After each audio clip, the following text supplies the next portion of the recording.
பந்தாட்டம் அந்த போட்டியினுடைய துவக்கத்தில் கத்தார் அரசர் என்ன செஞ்சார், இந்த சிறுவனை அழைத்தார். அவர் தவழ்ந்து தவழ்ந்து வந்து குரானை ஓதினார்.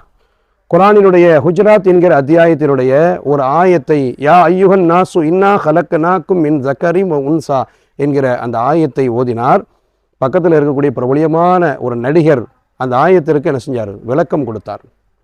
கிட்டத்தட்ட இந்த குழந்தையினுடைய அந்த கராத்தை கேட்டு அதனுடைய பொருளை விளங்கி அதிகாரப்பூர்வமாக நமக்கு ஒரு தகவலை தருகிறார்கள். கிட்டத்தட்ட 2.5 லட்சம் நபர்கள் இஸ்லாத்தை ஏற்றுக்கொண்டார்கள். 2.5 லட்சம் நபர்களை இஸ்லாத்திற்கு அழைத்து செல்வதற்கான முக்கியமான காரணமாக இருந்தது அந்த ஊனமுற்ற வயிற்றுக்கு கீழ்ப்பகுதிகள் இல்லாத ஒரு குழந்தை. நாம் ஒன்றை யோசித்து பார்க்க வேண்டும்.